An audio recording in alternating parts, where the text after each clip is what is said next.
Welcome back to your live continuing coverage of CES 2015 on BeTerrific. I'm Michael Artsis. Thanks so much for joining us. We're at the Consumer Electronics Show in Las Vegas, Nevada at the Sands Expo. This is the Innovation Pavilion where you talk about innovation, startups, Eureka Park, which is where all the startups are. You've got wearables, connectivity, home automation, all sorts of great stuff here.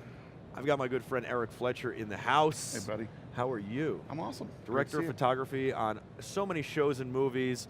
Dexter, True Blood, the list goes on and on. In fact, you were on Risky Business. We were talking about this last night. Yep, the first movie I ever did. One of my favorite movies. Yeah. We had Curtis Armstrong on Comic-Con cover. Yeah, I wish I was there that day. I know. You know, you were on there too. Yep, with David. With David, yeah, that was awesome. Yeah, we had a good time. Now, you've been geeking out this whole time like me. I mean, it's like a candy shop here. You just can't you don't even know where to look. It almost gets to overload at times. Yes. What do you think of this stuff we have on set? This is the SunSocket Energy Bar 250, 250 watt hours of power. It's got batteries in it, so it's powering all this stuff from its batteries. The batteries are the latest battery technology, so they literally will drain all the way and have long-lasting life. Over 1,000 cycles on the battery. This can be charged itself. Now, by the way, you can plug it in with any AC unit for the wall plug, but it's international. So you can use US, European. You also have the safety switch, so that's not on, so you can't stick a knife in there and get shocked unless you turn it on. This is your cigarette lighter. Then you've got the 4 USB ports. You've got an easy on-off switch. It charges via a wall socket or by solar panels within 8 hours full charge with solar panels, and they've got bigger solar panels that are more travelable. These are scratch resistant, very durable, and they generate the most energy of any solar panel on the market. It gets better. They have a generator that will follow the sun. This stuff lets you know if it's getting enough sunlight. And they start with the little power pack for the phone and go all the way up to rack-mounted units. So literally your whole rig and stuff when you're out on a set can be powered by this stuff. That's actually pretty cool. We're talking about powering this whole set continuously from the sunlight. That's actually really cool. I mean, especially, solar cell technology is definitely moving forward at a much more rapid pace. And battery technology, thanks to electric cars and people like Elon Musk, is getting a lot better these days. I mean, yesterday we saw a battery for a cell phone that you can get enough of a charge to charge an iPhone 6 Plus, he said, all the way up from dead if you just plug this thing in the wall for 10 minutes. Wow. And I was like, whoa. And then, unfortunately, it's still a prototype, and then they showed the power supply that you have to plug in the wall, and we were like, whoa, that's way too big. But they're working on that, and the funny thing is we ended up seeing a guy here, and we told him to go over and talk to those guys, because they had a little tiny power supply. I love the people who can connect here, actually, who can hook up and further their business or their business model. What do you think of, the Sands Expo? It's much bigger than it has been in the past, and it's much different, and it's really still a new pavilion. This is what, the second or third year they've done it. And the thing was, in the past, the Sands Pavilion was some of the not as desirable product. Yeah. Things like that. Now it's, the connected home. Now it's 3D printing.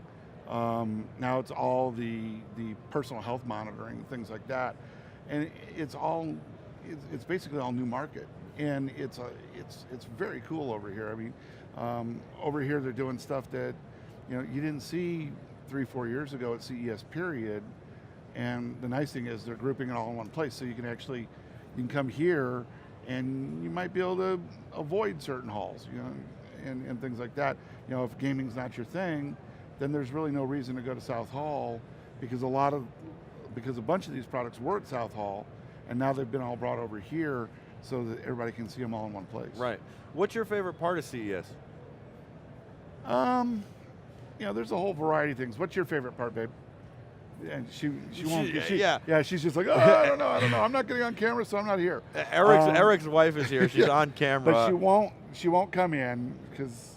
But she loves CES too. We had a good conversation last night. She really enjoys it. I think the thing is the thing that's great about CES is you see where the trends are going. Right.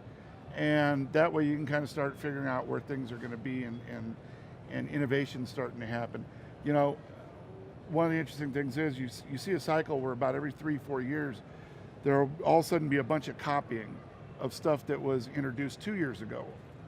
And it's matured enough that now people are copying it, knocking it off, and then right next to it is something brand new, and you go, okay, in 2 years, that's going to be knocked off by the guy that's across the aisle from them. Let's talk about 4K TVs, right? 4K Okay. is all the rage this year. I mean, Yeah, it's been the rage. It was the rage at NAB in 2014. Let's actually call it what it is. It ain't 4K. It's 3.8 4K. So it's really, okay, so let's get it straight first of all. So it's Ultra HD, which is Right. not the resolution of 4K, which is Right. a DCI format. DCI Right. is the director, I forget the exact thing, it's basically the movie industry has come up with Right. DCI 4K, which is true 4K. It's 4,000 lines of resolution. Right, 4096 Right. by whatever. 2160, I think, Yeah, is that 2160. correct? Yeah, I think so. Okay, and then I never remember the numbers off the top of my head. And then you Yeah, have it's 2160, which is double 1080. Yeah. and then you have Ultra HD, which is in the 3800. Right, 3840 by 2136. But do we need 4K? That's the question I always ask. And then let's talk about like workflow. Well, here's the and- problem. Yeah. You know, yeah, we got these beautiful 4K TVs, and everybody, when you look really close, what they're selling is not the panel. They're selling their upscaler. Right. They're selling what their image looks like when you wash a 1080 image through their scaler and then scale it to the 4K image. Because there really isn't much 4K No. content. There's no delivery method. No, right Realistically, now- there are a couple out there that are trying to figure it out, but there really is Yep. no true delivery method, especially for the cable companies. We're watching sports at 720. Fox Well, Sports we're is watching still sports at 720, and part of that is because it's a progressive format and it provides a sharper sports image. Because originally, when 1080 came out, it was an interlaced image, which is the same as standard definition television.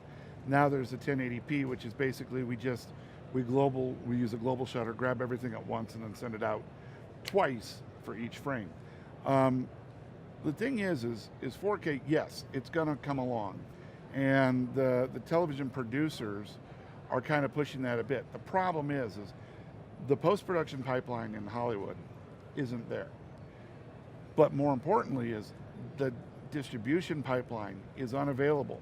There's not the bandwidth to do it. Right now, you have cable companies. We're not saying it's never going to be here. No, it's we're just not saying here it's never now. going to be here, but right now, there's not a data pipe big enough into your house to get you everything that you want in 4K. Right.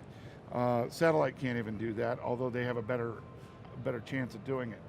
All your providers are compressing a 1080 image right now when they say, oh, we're true HD. Well, they're compressing a 1080 image. They're making the bit depth, which is the color gamut, the range of colors, smaller, so they have less information to send. And then they're compressing that on top of that, so they can get more channels into the thing. Because one of the things is people are demanding more and more content, more and more channels. And it's almost getting to the thing where we have to step back and start taking a look at what does the end viewer want to look at? Do they want to look at high quality but less channels? Or do they want to look at a lot of channels of lower quality? I think that the end viewer, mostly, other than us in the industry, realistically, they're okay with lower quality, more selection. I'll be honest with you. 200 channels and nothing on, and they're happy with that. Exactly. And, but we can give them 4K, but you're going to get 25 channels. Right. And nobody wants that. Right. Everybody wants the 200 channels. They want to watch, everything. They want to watch everything. They want to watch the CSIs. They want to watch Madam Secretaries and all these things. And they want to watch the Kardashians. And then the other end, they want to watch Honey Boo Boo. So, I don't need to see Honey Boo Boo in 4K. Yeah. It's really simple. I don't need to see that in 4K. CSI in 4K, yeah, it's interesting. A lot of people say the adult industry drove HD. Well, the adult industry definitely drove the VHS beta war. Right, and then it drove DVD. It drove DVD. And then it maybe drove HD. Is it possible that that's what's going to drive 4K? Do you really want to see 4K porn? No. Neither do I. No. Neither do I. I mean, it's too much detail. Yeah. And this is something that not a lot of that proponents of 4K are going, hey, we want 4K, but they don't understand that the people that shoot the content, we're having enough of trouble making sure that all of their favorite actors look like they know that they look. Right. Because the problem is in 1080 we're starting to see flaws. I was going to say that, in 4K it gets impossible. And then there's other technical issues in 4K. I mean, it's hard enough for our focus pullers right now in 1080 to do their job. In 4K, forget it. You know, half your shows are going to be out of focus. Right. And our guys are really, really good. You know, they use every tool they can, but because of the way that the format works and because of optical physics, the depth of field goes down and it's harder and harder to focus. All right, we got to take a break. We got to bring on the next guest, Okay. But I don't want you to go anywhere. I want you to just move to the next seat. Can you hang out for a little bit? I can hang out for a little bit. A little bit. A little bit. You're awesome. Thank you so much for joining us. I mean, we could talk all day. We could go into DSLRs next and talk about all sorts of stuff. Things. But we got to move on. And thank you so much for coming. It's been great to have you here. Just stay with us. It's always great to be with you. So You're yeah, the I'll best. stay with you. That's Eric Fletcher, the amazing Eric Fletcher. He is a director of photography, associate producer, a producer, all sorts of other things.